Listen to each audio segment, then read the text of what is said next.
All right, so when I retired, I figured that I had done enough research and whatnot that I would be able to control everything in my retirement. Well, that was a mistake because I certainly wasn't. And the number one thing that I can't control is my health. Yeah, and I found that out pretty quick when I had a brain injury that took me out and sidelined me for about 4 months. And luckily I recovered from all that, and I have very little deficit, a little bit of balance issue, but doing well now, and that was within my first 6 months of retirement. So during that time that I was laid up, I went through a lot of different emotions. I had a lot of depression actually because I couldn't do anything. I couldn't even drive for quite a while, for like a couple of months. Of course, I was in ICU for over 30 days. I couldn't drive. I couldn't grow my YouTube channel. I was a few videos ahead, so, I didn't get too far behind, but I couldn't track it. I couldn't, hardly use my phone at all because I couldn't focus very well. And it was just a mess. So trying to control your health is something you really can't do, but there are steps you can take to mitigate it. You can do a lot of exercise. You can make sure you're active. Make sure you're doing exercises for your brain, for your cognitive as well. Okay? All right, and so number 2 is making friends, which can really be a challenge. At work, it's not very hard because most of the people you work with, you have a common bond. If nothing else, it's where you work, the location, the company you work for. But outside of work, making friends can be a little harder, especially I know my wife and I, we made most of our friends through our kids and their activities and the school and things like that. Well, obviously we're empty nesters now, so it's just harder to make friends. And when I actually started, I kind of felt like a stalker, to be honest with you. So I like to play golf. So what I did is I joined my local municipal golf course. And I went out and I saw people who, were a little older like me, who were golfing in the middle of the day. And I don't want to say I stalked them, but I stalked them. And now I have a few friends out at the golf course that I know about what time they're going to play, and I can go up there and, play with them. Of course, it's nearing winter time now, so that's a little tougher. I got to find another activity, and hopefully I don't have to stalk people. But go out, find an activity that you enjoy. If it's going to the gym, if it's riding bikes, hiking, golfing, fishing, something like that. And, go, even if it's fishing, go to the local park. And, a lot of times you'll find people that are out there fishing in the middle of the day. And you can strike up a conversation about, what they're biting on, or boy, it's slow fishing today, or whatever. And, strike up those conversations with people, and hopefully you'll make some friends. All right, I'd like to pause the video for just a minute and ask you if you would go down and leave me a comment in the comments section. This little channel is gaining a little bit of momentum, and I'd appreciate it because it would help it reach out to other people, and YouTube's algorithm sees that as a good thing when people comment. If nothing else, hey, let me know where you're from. Let me know where YouTube is sending this video out to. Okay, and the third thing is, at work you had an identity, right? You were the manager or something, or, maybe you were the go-to person when somebody needed this result. So it's a little harder now. Well, it's a lot harder now. Because outside of work now, you're just Joe or Jane or, Earl. You're nobody. You're not that guy that people look at and say, yeah, when I have that problem, I'm going to go to him. Okay, so you're just Joe now. And the other thing is your kids. When you were at home, your kids, you were dad. You were the go-to guy for a lot of things. You were mom. You were definitely the go-to woman for a lot of things.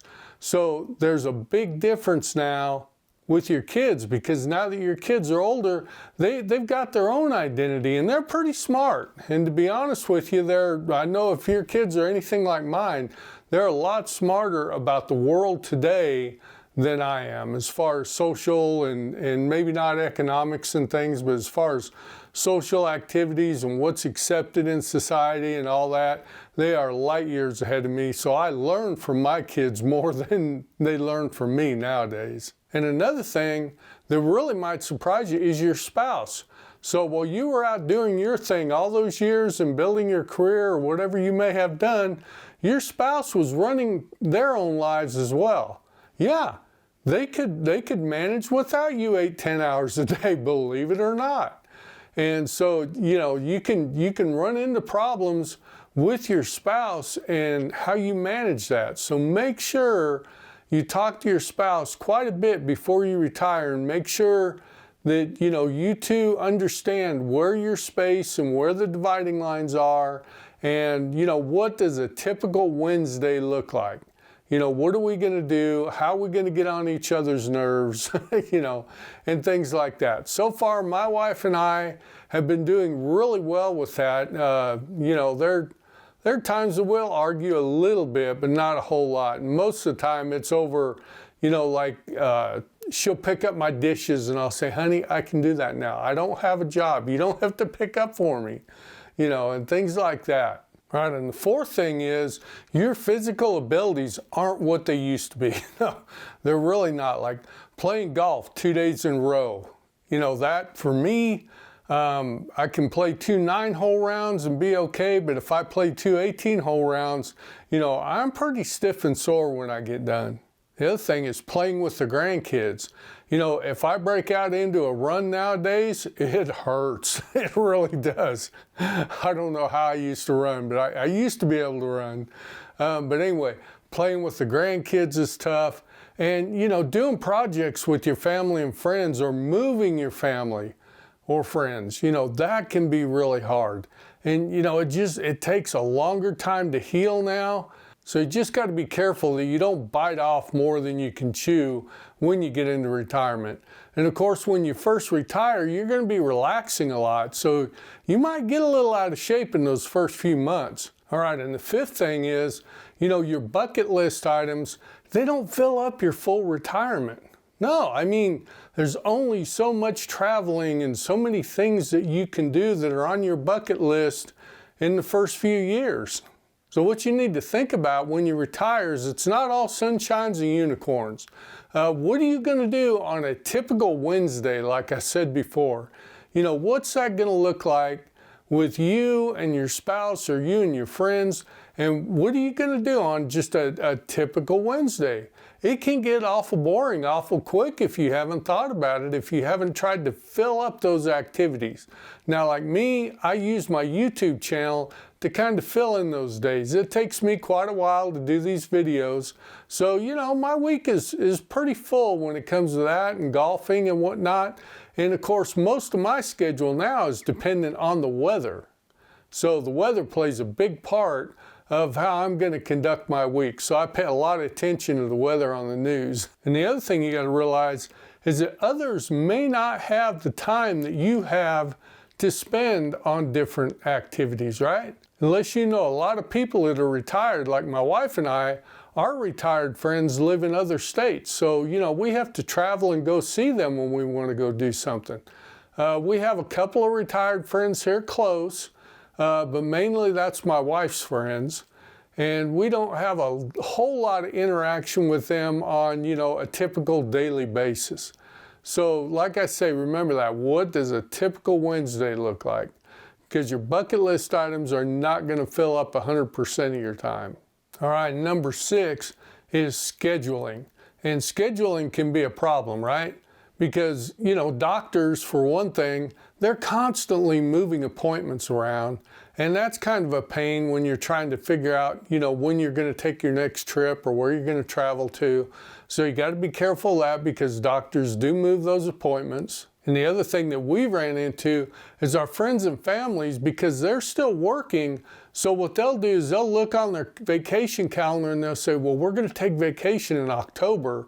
And they'll call you up 3 months ahead of time and say, hey, can you dog sit or can you babysit in October because we're going to go here for a week? And you say, yeah, sure, no problem. Well, what ends up happening if you say yes to everything, and if you don't write it down on a calendar, next thing you know, you got overlaps and you got spaces where you've only got, 4 and 5 days in between, and you really can't do much traveling or do much for yourself because of that. We kind of ran into that a little bit, but not too bad. Our kids have really been very good about that. They normally only ask when they really need it. But you got to be careful about saying yes to everything to everybody, because depending on how popular you are, that could be a real problem. All right, so hey, I hope this video's helped you, and if it has, please go down and hit that like button and watch this video next.